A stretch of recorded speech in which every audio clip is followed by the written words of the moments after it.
All right, so we've been through 24 hours of this course so far.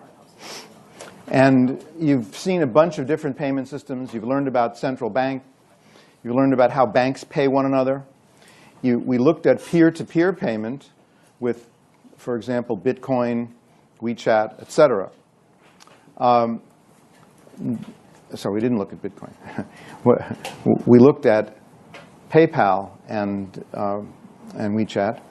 And everything we're going to do tonight is completely different from that. Totally, totally different. There is no central bank. There is no central server to which you make access during the transaction. Like in PayPal, you have to access PayPal. You have to give a command to PayPal. For me to pay you, I have to ask PayPal to do that. It can't be direct between us. With the central bank, you have to go through the central bank to make a payment. With a credit card, you have to go through the credit card network to make a payment. Now the question is there some different way to make payments? And we're going to talk about this. We're going to peel back the layers slowly, because there's a lot of complexity to this. But you have to get the whole concept first before we dive down into the depths of it. But before that, this article appeared in the South China Morning Post yesterday. Seems apropos of the topic that we discussed earlier this week on mobile payments. When it comes to mobile wallets, Hong Kongers love WeChat Pay, but prefer using Apple Pay. So what they're saying is WeChat's better, but we're going to use Apple Pay. I'm not sure why that is. What they did was a satisfaction survey. They interviewed lots and lots of people, and they found that on the surface, Hong Kongers love WeChat. Only 8% said they actually used it. WeChat Pay had about 768 million users during the recently ended Spring Festival. 768 million. So Apple Pay stimulates once moribund Hong Kong mobile payments market.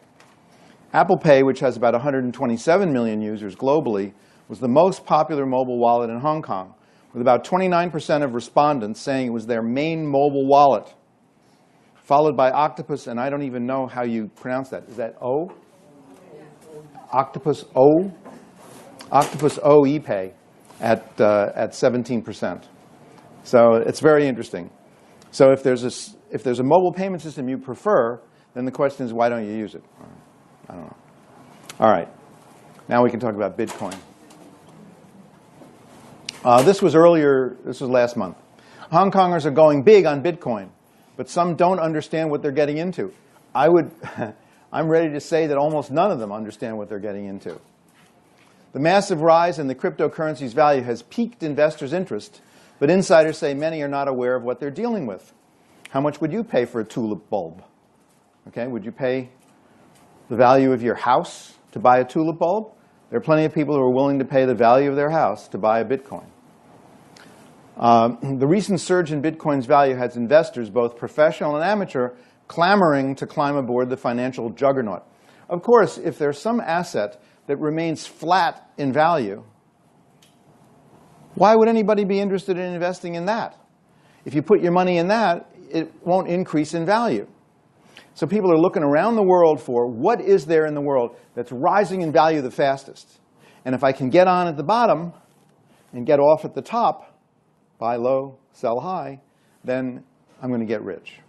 That's why it's piqued investors' interest, because of the huge rise. And the problem is to know when to get in and when to get out. There are a lot of people who got in when it was at almost 20,000 US, and now they're not happy because they've lost 50% of their money, and a few weeks ago they had lost more than 50% of their money. Seasoned Bitcoin investors and entrepreneurs are warning Hong Kongers about the risks associated with the cryptocurrency, which they feel new investors do not understand, looking only to make a quick profit. So there's even a Hong Kong Bitcoin Association. Problem is that people are not making good decisions, and they're not thinking about exactly what it is that they're investing in and what the risks are. Now, we're not going to talk a lot about the economics of Bitcoin. We're going to talk about the mechanics of Bitcoin. What it is, how it works, where is the value, if any. I'm not going to profess to stand here and try to predict the future as to which direction Bitcoin is going to go, because I don't know that, and I don't think there's anybody on earth that knows that. Well, here's a risk. This was in 2 months ago, month and a half. 530 million, that's in US. 530 million cryptocurrency heist, maybe biggest ever. A cryptocurrency exchange in Japan, that's where all the problems occur. Mt. Gox was in Japan also, is coming under government scrutiny after it said hackers stole $530 million from its users. So how do you buy and sell Bitcoin? You can exchange Bitcoin by yourself, but if you want to buy Bitcoin, you have to find somebody willing to sell Bitcoin for your currency. And you have to do a real transfer of value somehow outside of the Bitcoin network in order to get your Bitcoin. And so a lot of people use exchanges for that. There are places, many exchanges, where they will take your real money and they will give you Bitcoin in return. Now, the question is, where do the Bitcoin reside? Where are they? So when you buy securities, stocks, usually people have their broker hold the securities for them. You don't actually have the certificates delivered to your house, because if you want to sell the stock, it's a problem. You would have to physically move the certificates to a broker for him to sell them. But if he's already got them, then he can sell the securities instantly. So people use Bitcoin exchanges, and the problem is, every year, there's some massive, massive theft, supposedly, from a Bitcoin exchange where they say to their customers, we're very sorry, but you know all that Bitcoin that we were holding for you, it's just gone. The hackers broke in and took it. I'm sorry, but there's nothing we can do. And the reason there's nothing they can do is they don't guarantee the safety of your Bitcoin. And even if they did, they probably don't have enough assets to pay their customers $530 million. So here are these people, they're investing in Bitcoin. The value is going way, way up, and these people are buying champagne, and they're thinking about buying a yacht and all that because they've got so much money, and then all of a sudden they get the news that they have zero. So that's a risk that doesn't directly have anything to do with the technology of Bitcoin. It more has to do with what are the safeguards that these Bitcoin exchanges have implemented in order to really secure the assets. Okay. So here is a definition of a cryptocurrency. You can understand that the crypto is part of it. So if there's no crypto in there, it's not a cryptocurrency. It might be some other kind of currency. A digital currency in which encryption techniques are used to regulate the generation of units of currency and verify the transfer of funds operating independently of a central bank. So in answer to your earlier question, if a central bank is issuing the cryptocurrency, it's not a cryptocurrency under this definition because it's not independent of a central bank. I think the definition is not completely accurate. It really should be operating independently of a governmental entity. Okay. The whole concept, the reason it was developed, was that decentralized cryptocurrencies such as Bitcoin now provide an outlet for personal wealth that is beyond restriction and confiscation. Beyond restriction and confiscation.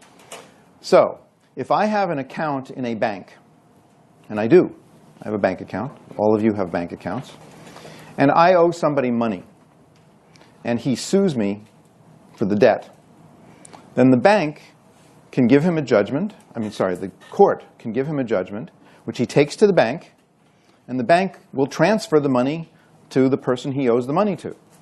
It will be taken away from him. Why? Because the government and the court system have authority over the bank. So if you have assets that are stored in a bank or with a stockbroker, you can't hide them.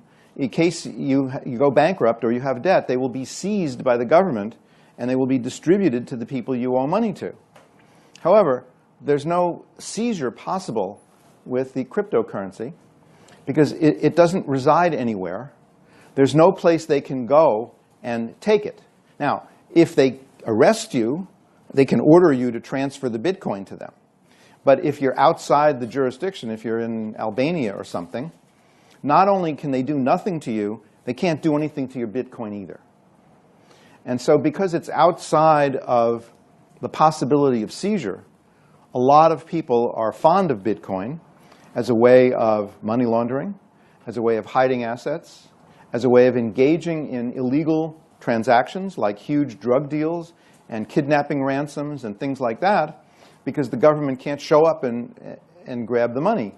Not that they don't want to, it's just that there's no physical way that they can do it.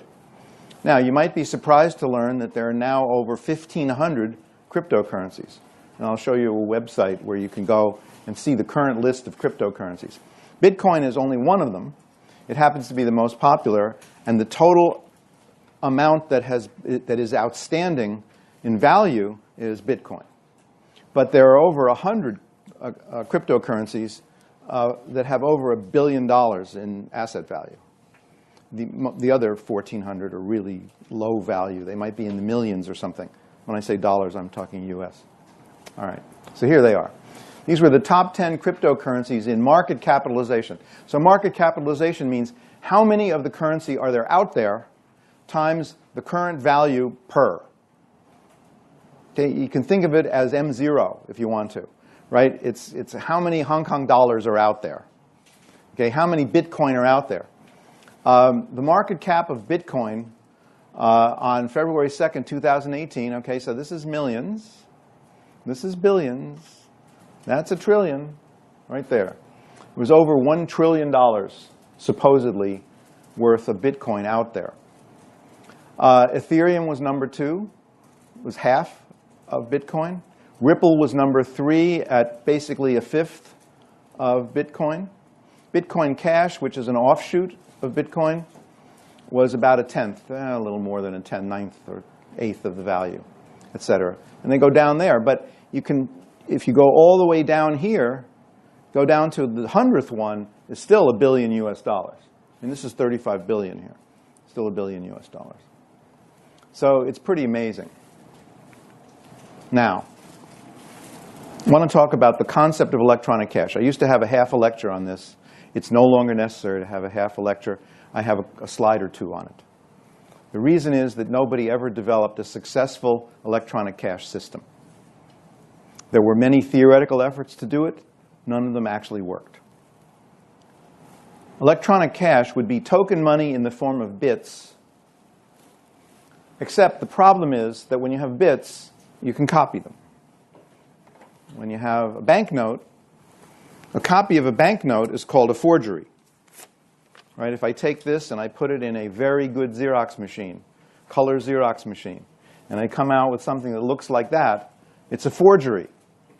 On the other hand, if the money were in the form of bits, Payword, for example, right? Remember, I was going to buy your watch for bits. Paywords you could copy, and you couldn't tell the difference between the original and the copy, because digitally, when you copy something, it's identical to the original. There's no guy with a microscope who can look at one and look at the other and say, oh, that's the original one and that's the copy. You can't tell that because they're identical to each other, which means that preventing counterfeiting is a big problem in electronic cash. Now, by electronic cash, we mean money in the form of bits, so it's just a bit string. Now, you remember that with Payword, there was a form of protection of Paywords in that they had to hash down to a certain value. So you could look at the string and you could determine if it was valid. What you couldn't determine was whether it had been spent already somewhere else, but that's okay because double spending doesn't help the owner. He has to pay each time he spends a Bitcoin, a Payword, he has to pay for it. But the money was just in the form of bits. It was long, it was the length of a hash. It was B bits long, where B is the hash length. Okay? Now, the problem is that to determine whether or not the money was double spent, you needed a third party. You needed the broker. For example, in Micromint, you needed a broker.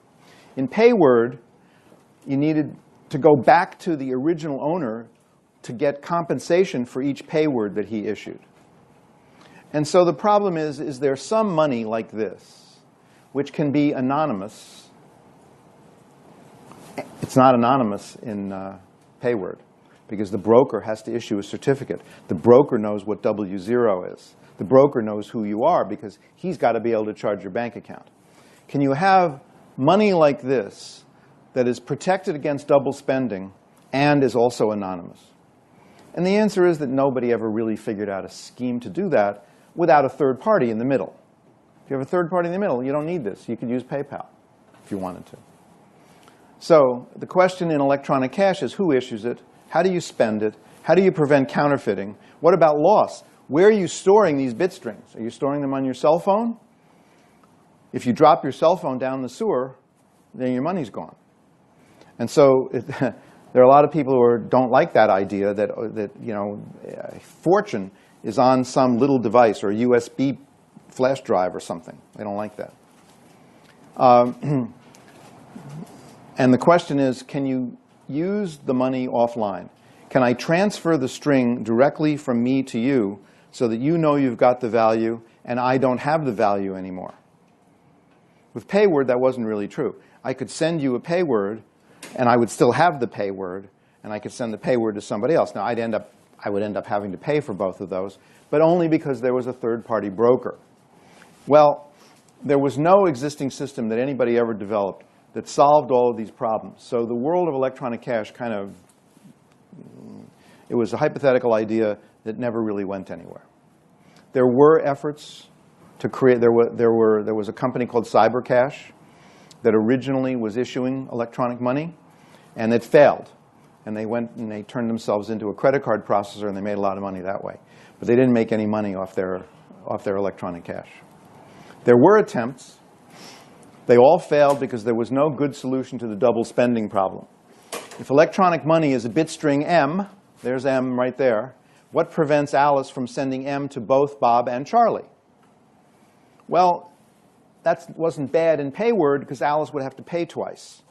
But if the money itself is the bit string, then if it's issued to multiple people, it can cause a horrible inflation problem. I mean, there's no control over the total amount of money that's in circulation anymore. So they also failed because there was no effective way to determine if the electronic cash was valid. Yeah, okay, in payword, you can hash it down to a certain number, but how do you know what that number is? You need a certificate issued by a broker that identifies the spender, et cetera. He's not anonymous anymore. And so what's happened is electronic cash, the concept of it, has given way to cryptocurrency, in which money is not in the form of bit strings. This is a surprise. People think, well, I have some Bitcoin. I have a Bitcoin wallet on my cell phone, and there must be some representation in there of the money. There must be bit strings. No, it's not there. There is no representation in the form of bit strings. However, the double spending problem is solved with Bitcoin, but it requires a massive global worldwide network to do it, as opposed to one single broker who did it, for example, in payword. All right. It's based on something called distributed ledger technology, DLT. The blockchain is a prime example of a distributed ledger, but the blockchain is not the only possible distributed ledger. So DLT as a technology sits above blockchain. So DLT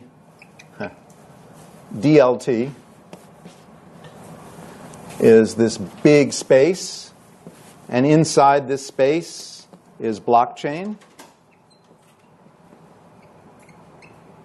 And then inside this space is Bitcoin, which makes use of blockchain.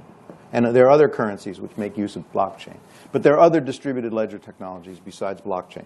Blockchain's the exciting one. It's the one that all the banks are interested in now. So here's a concept on what a ledger does. You know what a ledger does for a bank account. It keeps a record of how much you have in your account. And when you spend, it goes down, and when you deposit, it goes up. And how much money you have is determined by what the ledger says. And you trust the bank to maintain the ledger properly.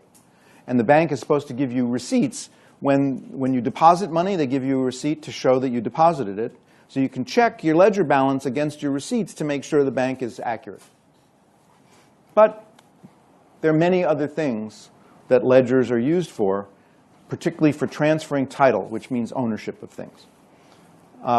Money, the title to money, is based on bank account ledgers. But the title to land is based on deeds that are recorded in the land registry. So if I want to sell you my property, what do? I say, here, I have this beautiful house and land. Give me $50 million for it. You give me the $50 million, and I walk off, and I let you enter the property, and you're the owner. But who knows that? How do you prove that you're the owner? Well, I give you a receipt. I say, I hereby transfer this land, and there's a geographic description of it, of exactly what its boundaries are, to you. Oh, okay, that's nice. But what prevents double spending? Why don't I then turn around after I've taken your $50 million, I sell it to her for $50 million also, and I give her a receipt for it. Now, when it comes time to prove who owns it, you both show up with these receipts, and I've just double spent my land. You can't do that. Why can't you do that? Because transfer of ownership of land is not effective until you record the deed in the land registry. And one of the things they have in the land registry is a timestamp. And so when I give you this deed, which says you own the land, you run to the land office to record it, and they timestamp it.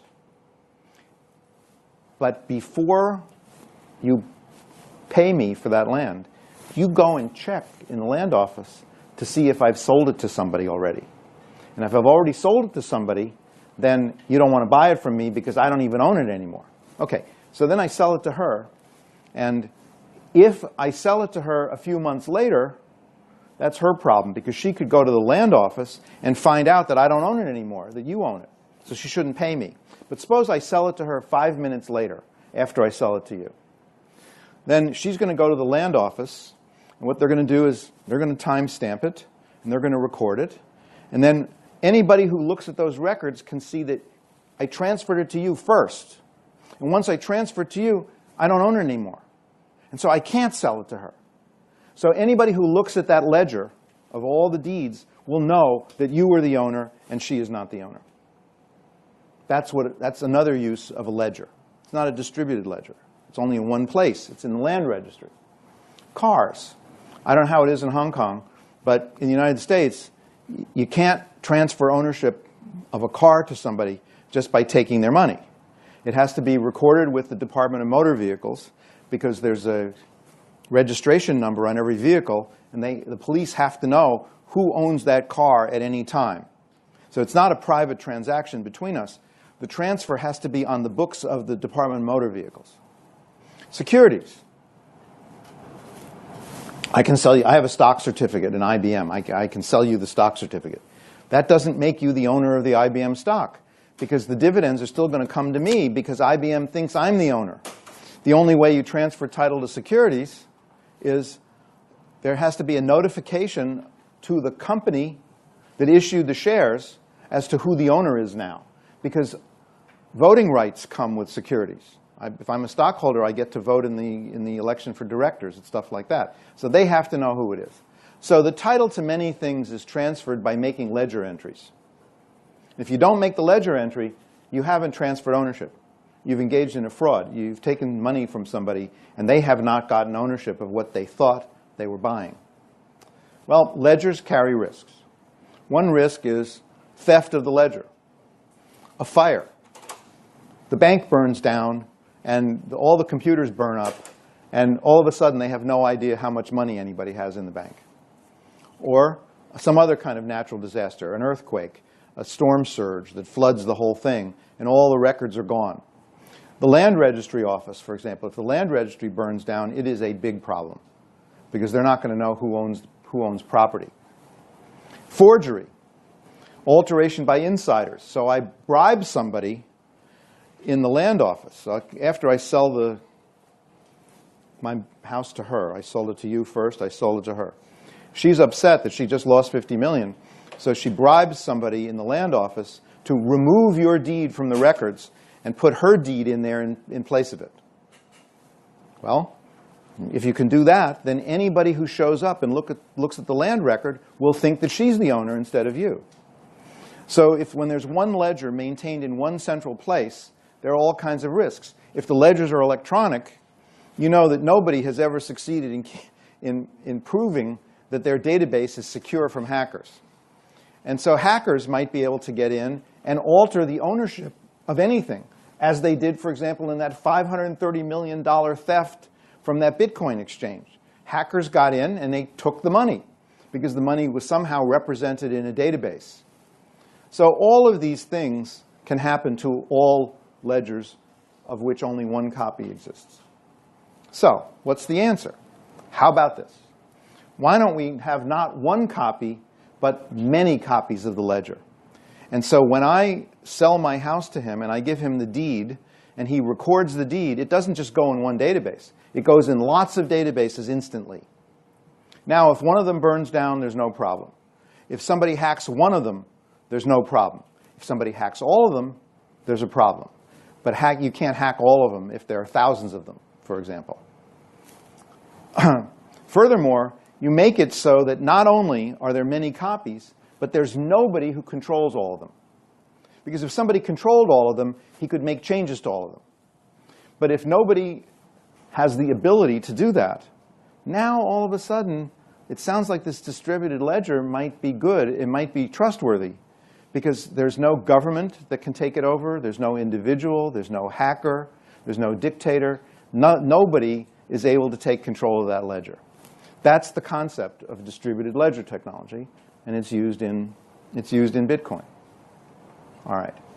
So what I'm going to do is I'm going to give you a very high-level conceptual view of what a distributed ledger is, and we're going to use a distributed ledger to create a form of currency.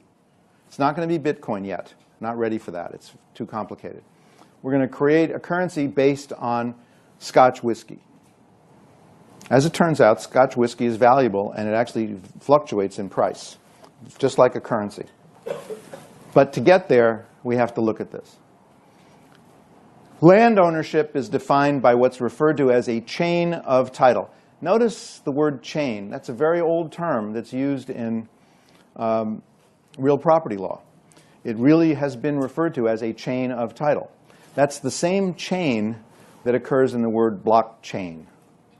Because what a chain is a sequence of records leading up to whoever the current owner of something is.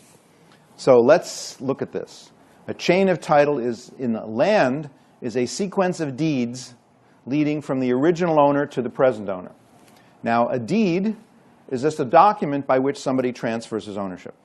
So I, Michael Shamus, the owner of this many acres of land at this place, do hereby transfer ownership of all such land to Thomas Ho, okay, etc.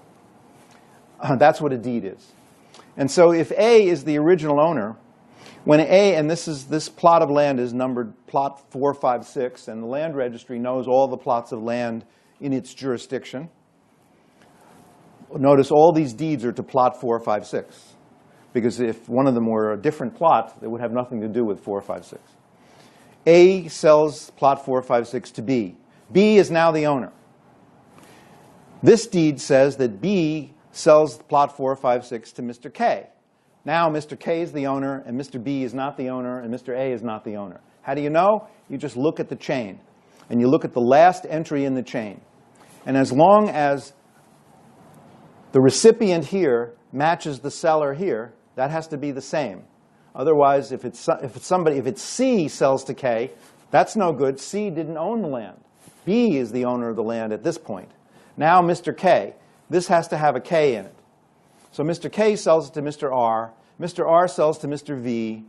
And there are no further ones in the chain, so Mr. V is the present owner. And when property lawyers go to the land registry, they actually search this chain, and they verify that this deed that we propose to be given is legitimate because R was the real owner. Why? Because K was the real owner when he sold it to R, and B was the real owner when he sold it to K, and A was the real owner when he sold it to B. If any of those fails, if there's something wrong, then the lawyer will advise the client do not buy this property because you will not be the owner. I mean, you might pay a lot of money, but you don't own it. So you have to be able to verify the chain. And the ownership, who owns the land at this point, is determined by searching the registry. Now, why do this? Why not just have a ledger? How about this? Let's try that. Make it simple. Here's a ledger. And what it's going to have here is plot is going to be the key. So here's plot 456. And there's a record in here. And the record is going to start out by saying that it's Mr. A. He's the owner. Now, when I get a deed, as long as the deed begins with A, that is, A sells to B, if A was the owner, then all I'm going to do is erase this and replace it by B. Okay? Then when B sells it, a few years later, as long as B was the owner, I'll replace it by K. And at any moment, you should be able to learn the owner of plot 456 just by looking in this spreadsheet. So what's wrong with that? Well, it's not so horrible. It's sort of like what your bank account is. Your bank account is just a ledger like that. But there are several problems. One is, of course, forgery. If an insider decides to change this, then Mr. K is in real trouble. He won't have any recourse, because what are the records necessary to prove that he actually bought it from a person who owned it? Oh, he's got the deed, but there's no record anymore that B ever owned it. So this deed might be a forgery, it might be made up, it might be worthless. So the only way that you can protect somebody against forgery or loss or something like that is to keep the entire chain. It's not enough to just keep some notion of who the present owner is. If the registry is altered, ownership can be lost. And the way you prevent double selling is by the timestamps that I told you about. So if after K sold to R, he sold it, R, after he sold it to V, he sells it to W. Then one of them is going to get to the land registry first. And that's the guy who's going to be the owner of the land. The other person is going to have to sue Mr. R to get his money back. He will not become the owner of the land that way. So that's what an ordinary centralized ownership ledger looks like. Chain of title. Chain of title. Title is ownership. Title moves from one party to the other party.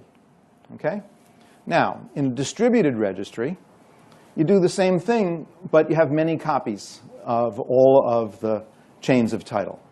So what we're going to do now is we're going to, every time a deed shows up at the land registry, because somebody sold some property, we're going to broadcast the deed to thousands of nodes of a decentralized public network.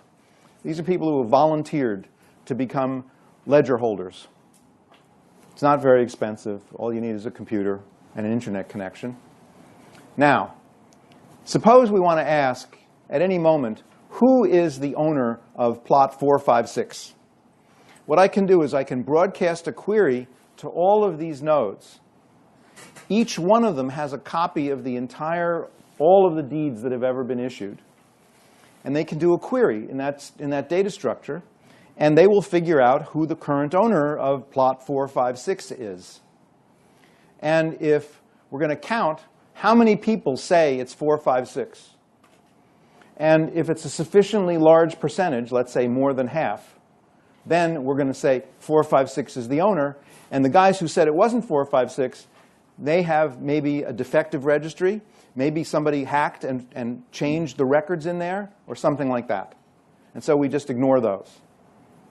Now, what that means is that in order to effectively alter the notion of who is the owner, we would have to affect more than half of the nodes in the decentralized network. Well, it's decentralized. Nobody controls them all. And if nobody controls them all, there's nobody that can force them all to have a wrong idea. So that's the concept of a distributed registry. You ask the network, who's the owner? You count the responses. If a majority say it's Mr. V, then Mr. V is the owner. And furthermore, there are thousands of people who recognize that and who know that. Now, there have to be enough honest members of this network Because anybody who has this record could alter it if he wanted to. And so you have to have enough honest people so that the dishonest ones don't constitute a majority. If they're a majority, then they can change the fact that V is the owner. Now, this registry, note, is not under the control of any government. We've got, these guys are all over the world. They're in different countries. Some of them might be in North Korea. Some of them might be on a boat in the middle of the ocean or something. Now, it's true, if this guy is in the United States, yes, he is subject to American law, and American courts can force him to do things. For example, an American court could force him to change V to W, because an American court said W is the owner. Great. One guy out of 5,000. That's not enough to change the ownership. And this guy may live in the UK, and this guy lives in Russia, and this guy lives in China, etc. There's no place where they're going to be able to force a majority of the people to change their mind about who the owner is. And so there's some tremendous degree of relief here that there's something trustworthy about this scheme. Okay? Now, we can use a distributed ledger to create a currency. Why? Because now what the ledger will be isn't land, it's going to be money. How much does a particular person own? And if you want to know how much somebody owns, you ask the network. And if a majority come up with the same number, then that's how much he owns. And the network will allow him to transfer any amount of that to anybody else. And as soon as he transfers it to somebody else, the network will agree that that new person has the money. It's the concept. Okay? So what I'm going to do is we're going to use Ledger to create a currency. It's a wacky idea here, but it's very similar, actually, to what goes on in Bitcoin. Land is not portable. You can't spend land effectively, because in order to spend land, you have to give somebody a deed, and they got to hire lawyers and go to the land registry. So you can't use land as money, because you can't sell somebody a fraction of your land. You have to sell them the whole thing. You can try, by the way, but in the United States, you can't. You have to get permission from the government to subdivide your property. This happened to me. I bought a house for my daughter, and there was a strip of land that on the edge that was owned by the neighbor. But because my driveway was over it, there was a legal construct called an easement. They own the land, but I have the right to drive my car over it. And they can't take that away from me because it's recorded in the land registry. Okay? Well, I wanted to do certain things with that 3-foot strip of land. And the neighbor didn't like it. I wanted to cut down a bush, and they loved the bush. Okay? So finally I decided I'm going to buy that land from them. I'm going to buy the 3-foot strip. Well, it took a year to buy it because the city of Pittsburgh had to approve the moving of the ownership of that 3-foot strip from them over to me. Why? Because it changes all their land records. Now plot 456 is no longer plot 456. It has a different shape. And plot 457 that was next to it had a different shape after. Then they have to worry about, is there enough space on the curb for parking? Anytime you move property from one place to another, they're worried about, is there enough parking? Are the street signs correct? It was crazy. So you can't use land as money. Right? So let's forget that. Let's use valuable Scotch whiskey as money. The fact that it varies in value doesn't matter. Money varies in value, doesn't it? The Hong Kong dollar, remember, just went down from 7.78 to 7.73. It varies. Not much. But other currencies vary a lot more than that. So it turns out that Johnnie Walker XR, this is all true, by the way, Johnnie Walker XR is issued in limited numbered editions, costing about 1,100 Hong Kong per bottle. So if you go into a store and you buy a bottle of Johnnie Walker XR, you're going to, on the label, you're going to actually get a serial number. That's a unique bottle of Johnnie Walker XR. Now, when I saw that, I'm thinking, wait a second. That's a lot like currency, right? Because every banknote ever issued has a serial number on it. And that serial number doesn't look very different from that that's written on the bottle of scotch. So here's what we're going to do. This will be a lot of fun. First of all, I want to show you that it does fluctuate. There's a website you can go to that shows you the movement in value of valuable liquor. And there's a page for Johnnie Walker XR. And this is the worldwide average retail price in USD between February 2016 and January 2018. And you can see that it fluctuates. And it's like currency. It's like money. Okay? So as long as there's a market for expensive scotch, it's going to have value. Scotch drinkers will be able to drink it. They enjoy that. In fact, presumably that's why they're willing to pay $1,100 a bottle, because most of them drink it. But you can invest in it. As long as there are people who are willing to buy Johnnie Walker XR, it's as good as money. Okay? The value of the scotch, of course, is going to depend on supply and demand. If all of a sudden Johnnie Walker starts issuing loads and more and more and more and more bottles of it, the value per bottle is going to go down. But we can trust that Johnnie Walker doesn't want to do that. They want to maintain a high price for the scotch. In fact, they're more likely to reduce production to make the value go up. Okay, in which case I will benefit if I invest in this. Okay? The problem is if I want to put my money in scotch, scotch is heavier than money. 1,100 Hong Kong is a few banknotes. A whole bottle of Johnnie Walker scotch, it comes in this huge, heavy glass thing, and you can't carry much of that around with you, right? It's heavy and you can't carry it easily. And there's a risk you might drop it. And if you drop one of these glass bottles of scotch, you can see your 1,100 just floating away on the sidewalk. Okay? So here's the answer. We're going to set up a bank, a scotch bank. What you're going to do is you're going to go to the bank and you're going to deposit your bottles. You're going to have a scotch account. The bank, like any other bank, will promise to hand over your bottle when you ask for it, just like your bank promises to hand you your money when you ask for it. Now, to prove that you own that bottle, they're going to let you keep the label. So they're going to take the label off and hand it to you. Now you can walk around with your wallet that has a bunch of scotch labels in it.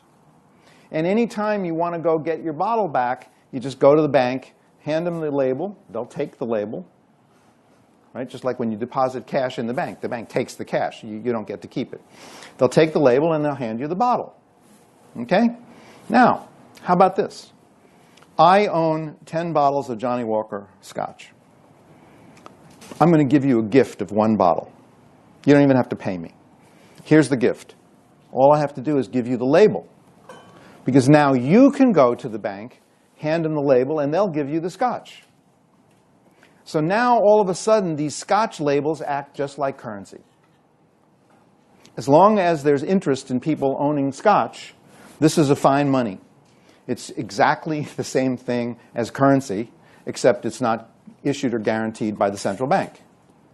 But as long as everybody accepts these, because they know they can always get value for it, then it's like money. The labels are backed by scotch.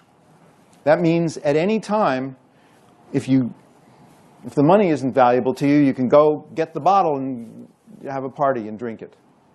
It has intrinsic value. Scotch has intrinsic value because you can do something with it. Okay? So this is what the term backed means. Sitting behind this label is something that actually has value. We talked about this with gold.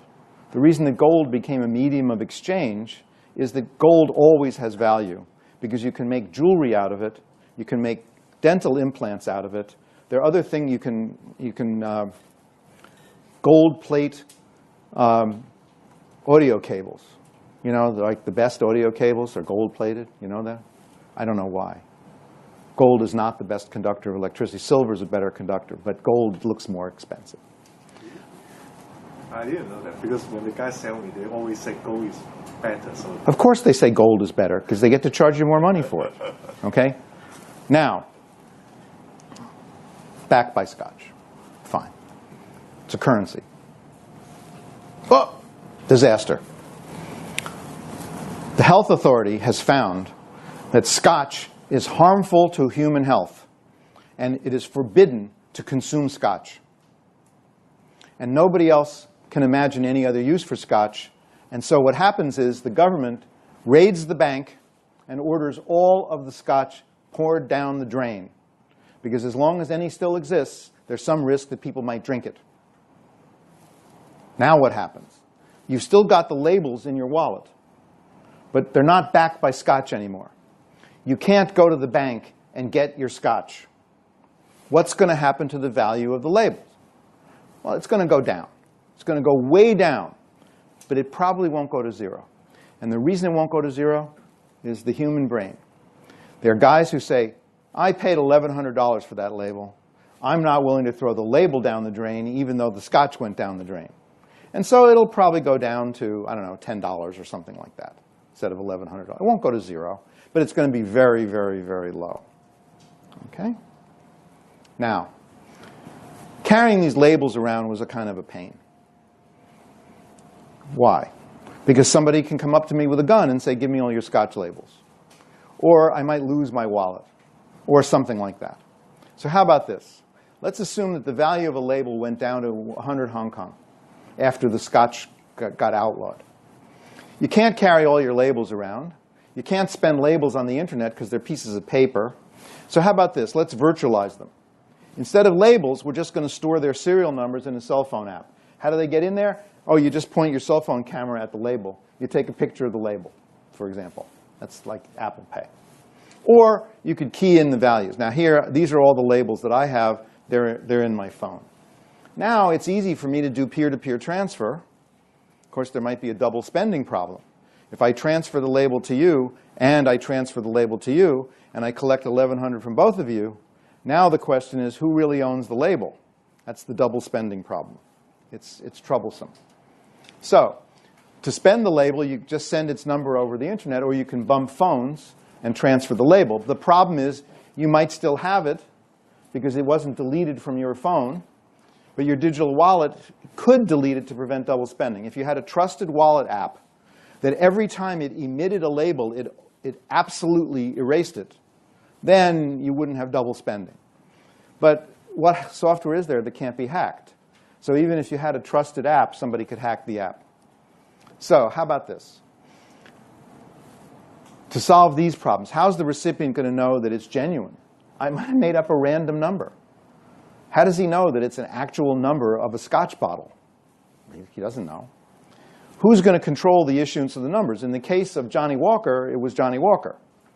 But after Johnnie Walker no longer exists, because Scotch is illegal, who's going to control the issuance of these numbers?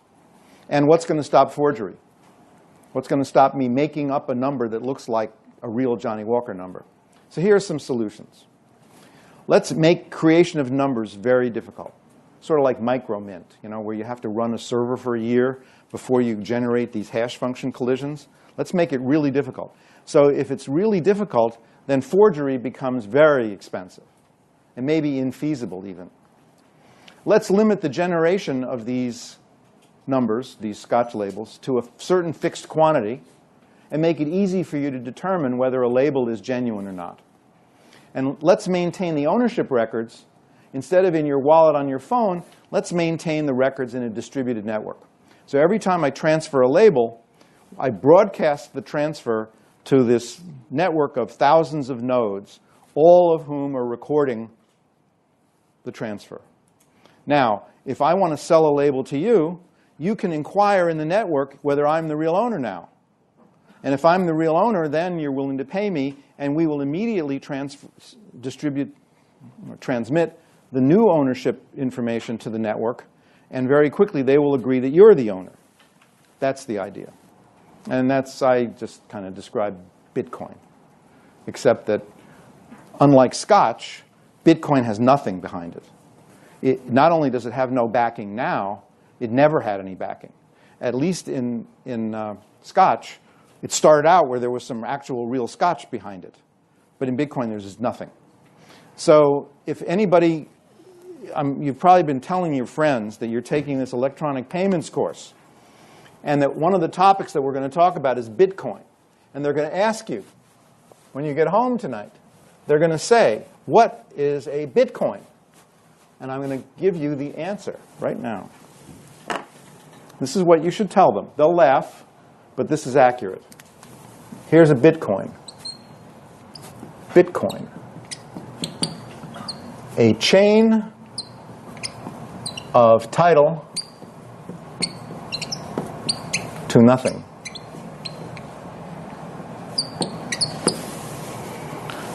It's a very accurate record of who owns nothing.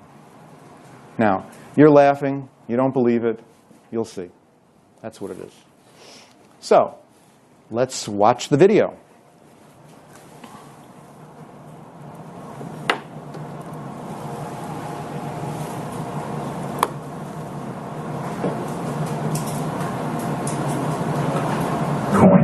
Bitcoin is the first decentralized digital currency. Bitcoins are digital coins you can send through the internet. Compared to other alternatives, it's false, by the way. Bitcoins are transferred directly from person to person via the net without going through a bank or clearinghouse. That's false This also. means that the fees are much lower. You can use them in every country. Your account cannot be frozen, and there are no prerequisites or arbitrary limits. Let's look at how it works. Bitcoins are generated all over the internet by anybody running a free application called a Bitcoin miner. Mining requires a certain amount of work for each block of coins. This amount is automatically adjusted by the network such that Bitcoins are always created at a predictable and limited rate. Your Bitcoins are stored in your digital wallet, which might look familiar Not to true. use online banking. When you transfer Bitcoins, an electronic signature is added. After a few minutes, the transaction is verified by a miner and permanently and anonymously stored in the network. The Bitcoin software is completely open source, and anybody can review the code. Bitcoin is changing finance the same way the web changed publishing. When everyone has access to a global market, great ideas flourish. Let's look at some examples of how Bitcoins are already used today. You can purchase video games, gifts, books, servers, and alpaca socks. Several currency exchanges exist where you can trade your Bitcoins for dollars, euros, and more. Bitcoins are a great way for small businesses and freelancers to get noticed. It doesn't cost anything to start accepting them, there are no chargebacks or fees, and you'll get additional business from the Bitcoin economy. For your first Bitcoins and more information, visit weusecoins.com. I play that because it's very cute. It contains a number of gross lies. But I understand why they say those things. They're not intending to lie, because explaining what it really is would be much more difficult than you could see in a 2-minute video. So I'm going to excuse them for that. All right. So what's a Bitcoin really? They say Bitcoins are stored in your Bitcoin wallet. No, Bitcoins are not stored in your wallet. You don't want them stored in your wallet, because if you lost your wallet, you wouldn't have the coins anymore. You don't want that. So it's not that way. It's a conceptually, they're stored in your wallet because your wallet provides a means for you to access them. That's what the wallet does. It's like your credit card. They give you an authorized credit limit. Your authorized credit limit is not stored in your wallet. Your credit card is stored in your wallet that gives you access to your credit limit. Okay. So a Bitcoin is not a physical object, surely. It's not even a character string. It's not a bit string. There is no such thing as a Bitcoin. I can't show you one on a screen because there isn't any such thing. Why? Because a Bitcoin is a chain of title. A chain of title is not a bit string. Chain of title is a very complicated thing that's part of this huge data structure that's many gigabytes in size called a blockchain. So I can't say, here's a Bitcoin. That doesn't exist. It's a chain of digitally signed transaction records leading from the original owner to the current holder. So it's just like a chain of land deeds, except that at the beginning of the chain, there's nothing. There's no land, there's no scotch, and there's no money. However, it differs from a deed chain because in a deed, you just write your name at the bottom of the deed. In Bitcoin, the chain is digitally signed records. Digitally signed records means you have to have a private key. And you have to hash the record. You have to encrypt the hash with your private key to prove that you really authorized the transfer of the bitcoins. So the transfers are self-proving. As long as there's a digital certificate around that gives your public key, they're self-proving. Unlike the land record, I go and I see a deed and there's a signature at the bottom.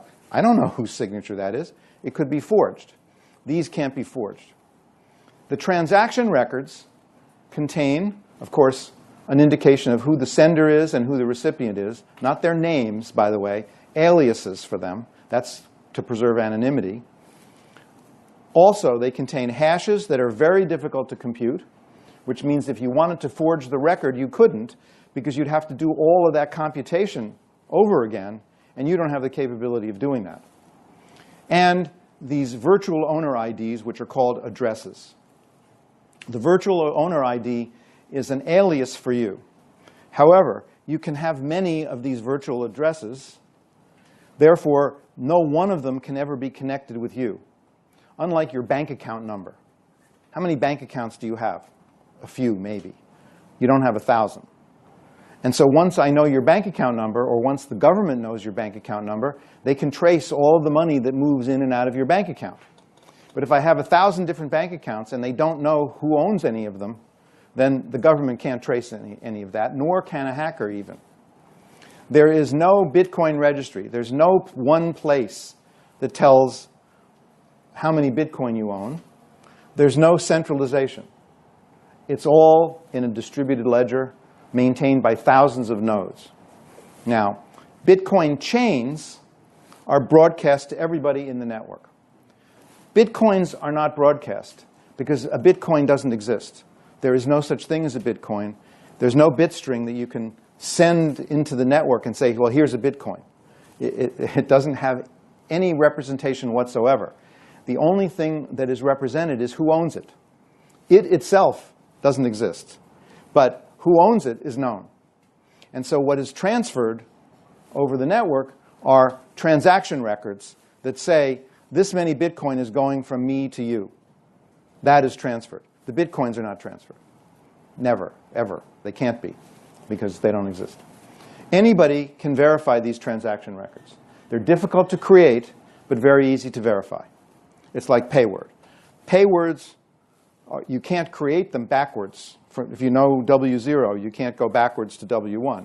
But if I give you W53, you can easily verify that it hashes down to W0. It's like that. He actually uses hash functions. All right. So this is a cartoon that I think has great significance. You'll often see Bitcoin represented by these gold things with the stylized B on them. Right? Of course, they don't exist. What's funny to me about this cartoon is he says they're just a bunch of these fake coins. But they aren't even fake coins. They're nothing. There is no such thing as a Bitcoin. All right. So Bitcoin is a fully virtual electronic money. It's so virtual that it doesn't exist. The concept exists. There are about 100,000 transactions per day, more now. It's largely anonymous, though not fully anonymous. It's used in illegal transactions a lot. Silk Road, for example, for illegal goods and smuggling stuff across borders and breaking embargoes and selling stuff to Iran that you're not supposed to sell to them. How does the payment go? You remember when we talked about clearing and settling systems and messaging systems, and how Iran was basically taken off of the global financial network, right? Well, that hurt them a lot.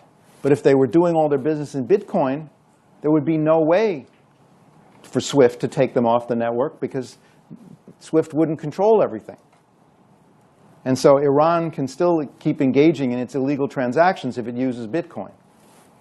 It's not tied to any bank. It's not tied to any currency.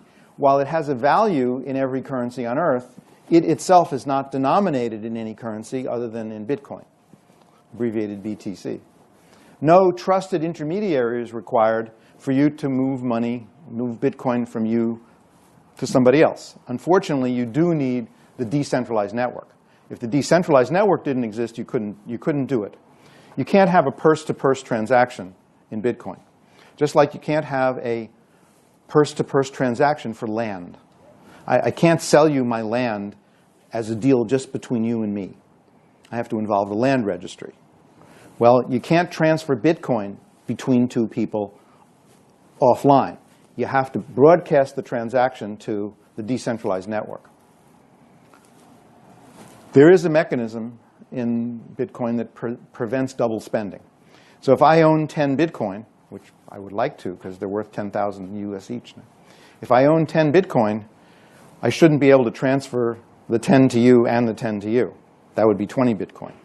It's the network that prevents that. The network will not verify that transaction.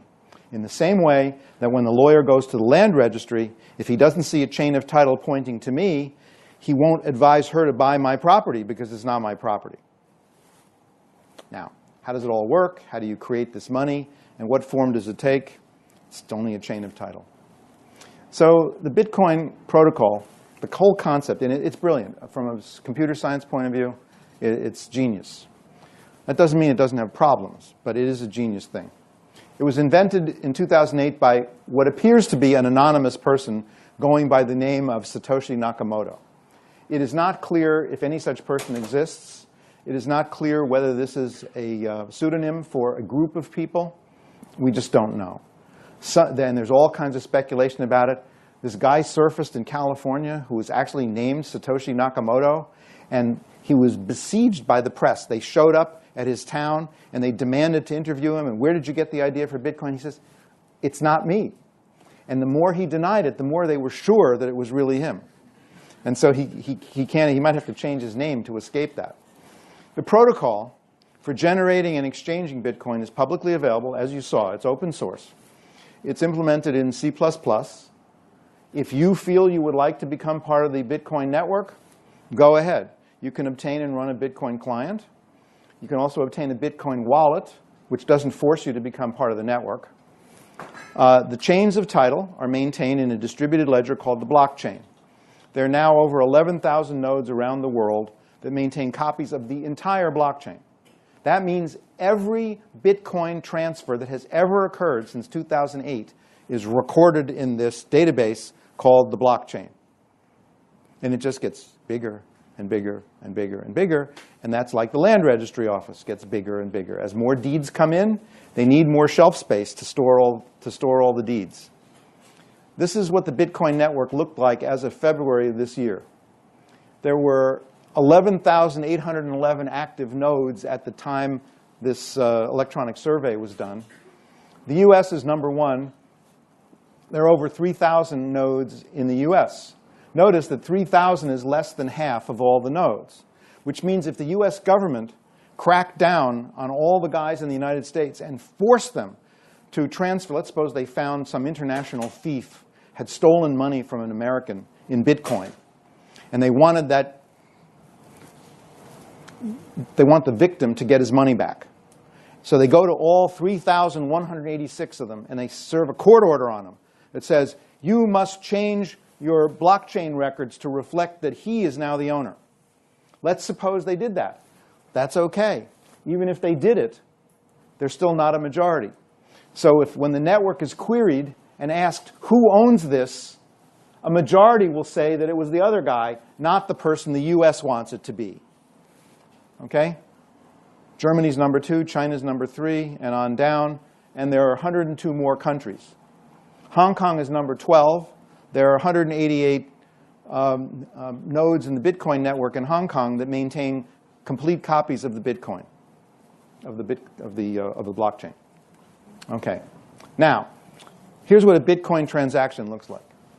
Suppose Bob owns 10 Bitcoin. What does that mean? It means when we ask the network, how many Bitcoin does Bob own? The answer comes back 10, which means more than half of the nodes say it's 10. I mean, usually it's 100% of them, right? But if there's some rogue guy, or there's a disk error on one of their computers, or somebody got hacked, it might not be 100% of the nodes that say it's 10. But if more than half say it's 10, it's 10. Suppose he wants to transfer 2 Bitcoin to Alice. The way he does that is he asks his Bitcoin client software. So you can have a Bitcoin client that doesn't force you to become a member of the network. So if you want to accept or send Bitcoin or own Bitcoin, you can do that. He asks his Bitcoin client software to transfer 2 Bitcoin to Alice's Bitcoin address. So in order to receive money, I have to tell the sender what my Bitcoin address is. But I can have as many Bitcoin addresses as I want, and I can use a different Bitcoin address for every transaction. And so when you ask the network, how many Bitcoin does somebody have, you don't give their name. You say, how many Bitcoin does this address own? You don't even know who owns that address. Anybody can have any number of Bitcoin addresses. You can think of them as like post office boxes. There are many private post office boxes. There are companies that maintain storefronts where you can go rent a post office box if you want. It's not maintained by a Hong Kong Post, but it's an address that you can have stuff sent to. Suppose for every transaction I go somewhere in Hong Kong and I open up a new post office box. Then if you send me stuff to one post office box and you send me stuff to a different one, even if you two get together, you don't know that I'm the owner of both of those post office boxes. All you know is where the stuff went. Okay? Now, you can think of Bitcoin addresses, if you want to, as anonymous numbered Swiss bank accounts. You can have as many Swiss bank accounts as you want. All right. So what happens is, how does Bob send the 2 Bitcoin to Alice? Well, he doesn't actually send anything to Alice. He can if he wants to. If Alice is actually a node in the distributed registry, then that's fine. But what he does is he broadcasts the transaction which says 2 Bitcoin are being transferred from this address to that address. And he can pick any of his addresses that have 10 Bitcoin, and he can send it to the address that Alice asked him to. And he broadcasts that transaction to the entire Bitcoin network. Actually, he broadcasts it to one node, and that node, in distributed fashion, sends it out to its neighbors, and then it sends it out to its neighbors, etc. And it goes to the whole network in a matter of seconds, usually something like 20 seconds. It'll get around the world to all of the 11,000 nodes. Okay, so here's a transaction. Bob owes Alice money for lunch. He installs an app on his smartphone to create a new Bitcoin wallet. The wallet app is like a mobile banking app, and the wallet is like a bank account, except there's no centralized ledger like there is in a bank. So, a mobile banking wallet does not contain money, right? You have a mobile banking wallet? Does anybody have a mobile wallet? There's no money in there. There's stuff in there that allows you to transfer money, but the money is not in there. So this mobile banking app, this Bitcoin app, doesn't contain money. It just allows you to broadcast transactions to the network. A Bitcoin wallet does not contain Bitcoin.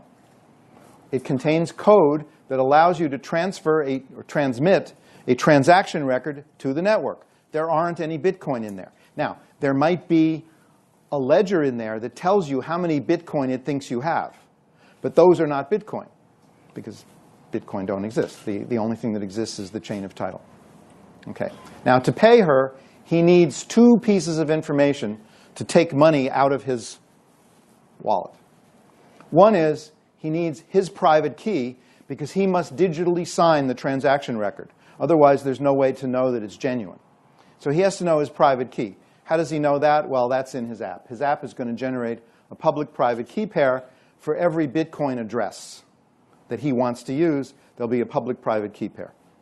And just to give you a preview, the public key is his Bitcoin address. That's what the address is. It's actually a key to a public key crypto system, but it's the public key. That's why Alice is willing to tell him what her address is, because it's a public key. And what's going to happen, of course, is that the transaction records are going to contain, they're going to be encrypted with her public key. So only her private key is going to be able to decrypt them. All right. Now, her public key is one of her Bitcoin addresses. Bob's private key is the private key associated with the address from which he's going to transfer the money. So for simplicity, you can think of him as only having one Bitcoin address. Think of that as his public key.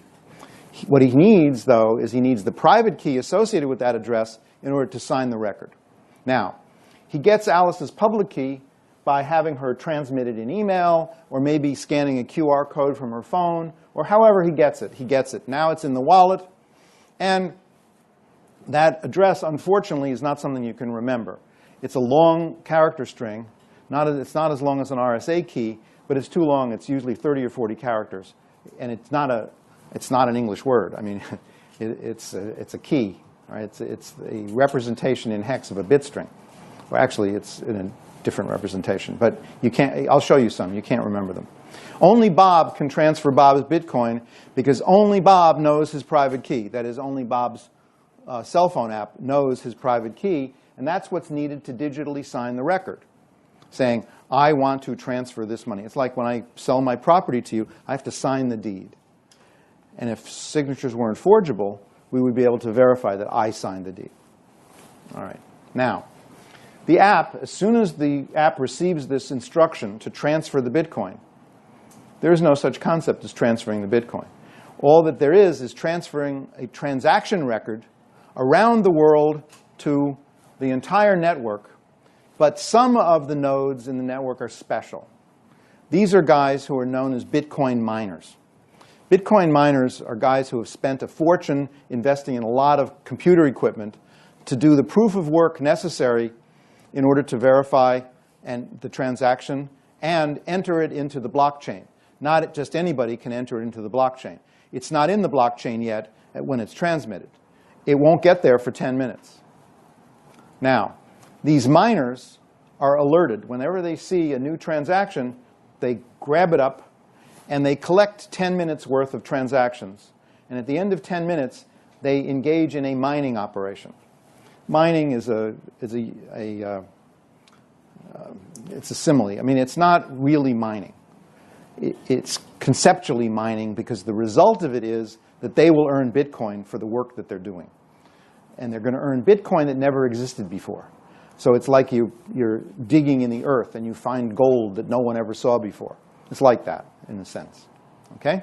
So the miners don't actually mine anything. What they do is they perform critical cryptographic computations to verify the transactions. I'll show you what the computation looks like later. It's a hash. It's a search for a hash value. It's very difficult to find a number that hashes to the right thing. Okay. Then the miners verify that Bob has enough Bitcoin to make the payment. How do they do that? They search the blockchain. The blockchain will tell them how many Bitcoin are associated with that address from which Bob wanted to do the transfer. How can they do that? They have the entire blockchain. 11,000 people have the entire blockchain. Anybody can search it. Okay? If he has enough Bitcoin to make the payment and the transaction record checks out, like what has the right signatures on it, etc., then they add it to this impending thing that's going to become a block. Transactions are not individually added to the blockchain. They're added in blocks. A block consists of 10 minutes worth of the world's Bitcoin transactions.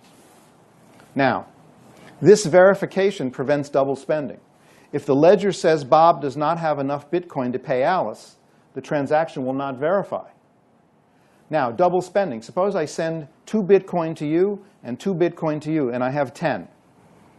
Well, I'm only going to have 6 left, because 2 is going to be subtracted for you, and 2 is going to be subtracted for you.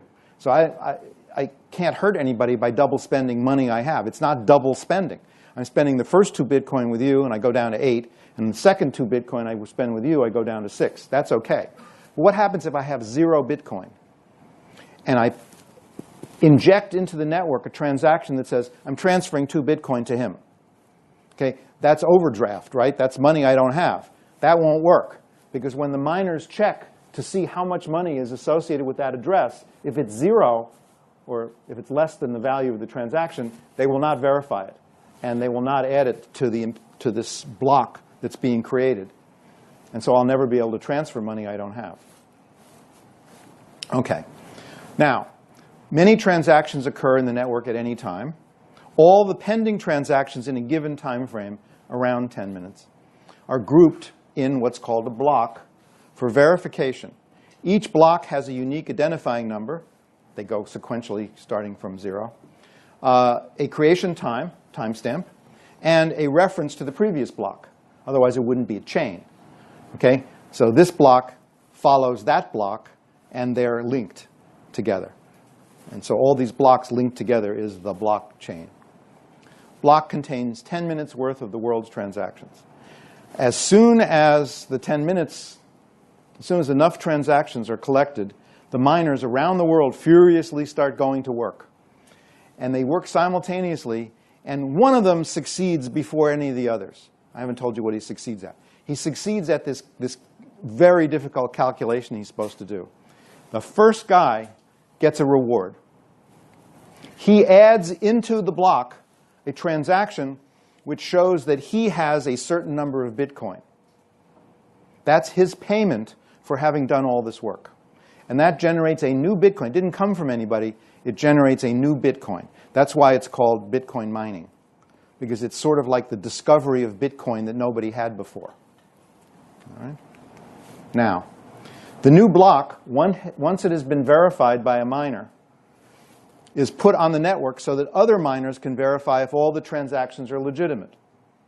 Because what happens if this miner lied? Can't have that. We've got to have the rest of the network determine whether he told the truth. And once that's verified, they do, again, hash function verifications in order to do that, and they look at the transaction chain. Suppose he puts in there that my fee for this is a million Bitcoin. That's not allowed because the current fee for mining is 12.5 Bitcoin. So everybody checks to make sure that the miner didn't overpay himself, for example. So there are all kinds of things that you have to check. Okay? And so the computation is called proof of work. And the proof of work, the computations are so difficult that it protects the ledger from unauthorized alteration, because if you want to alter it, you have to go back and redo all of that complex calculation, which takes a long time and requires a huge computer center. And as the blocks start following from one another, in order to change a transaction in an early block, you have to change all of the hashes in all the subsequent blocks, and you could essentially never do it. All right. When a miner solves the cryptographic problem, the discovery is announced to the rest of the network, and everybody can verify that the miner really did his work. And the reward is 12.5 Bitcoin. The new block is added to the front of the blockchain. Each block joins the prior block, so they're linked together. That's why it's called a chain, and it's a chain of blocks, which is why it's called a blockchain. Okay? Simple. So the miner creates a transaction giving him 12.5 Bitcoin, and everybody can verify that because that's right there it's right there in the block, in the blockchain. All right. Within minutes of Bob initiating the transaction, he and Alice each received the first confirmation that the Bitcoin was signed over to her. So once it's verified, if Bob is transferring the money to Alice, then Alice gets a verification that the transaction was good and that it's been verified by the network. Now, if it's a very low-value transaction, like it's for a cup of coffee, she won't wait, doesn't have to wait 10 minutes, because how much is she going to lose, the value of a cup of coffee? But if it's, $100 million, you're going to wait. You're going to wait for the verification. All right. One deficiency of Bitcoin is the need to wait for verification. The transactions are not instantaneous, and that limits the rate at which transactions can occur in the Bitcoin network. I think it's a relatively small number per second. I think it's something like 6 per second is about the capacity of the Bitcoin network. So if Bitcoin becomes as popular as Nakamoto wants, the whole thing will collapse on itself because there won't be enough computational power to do it all. Also, these blockchains, nobody seems to have thought about the fact that they're going to increase in size without limit. And so ultimately, starting to verify things is going to get tougher and tougher. And the amount of memory required to store all these things in 11,000 places is going to go up too. All right. Now, all the transactions in the block, not just Alice's, from Bob to Alice, but all the other transactions that were packaged together with that block have now been verified. And Alice gets paid. She doesn't get paid. What it means is that now those 2 Bitcoin that were transferred by Bob are now associated with Alice's address, and she can spend them if she wants to. And then we're done. There's no separate payment step.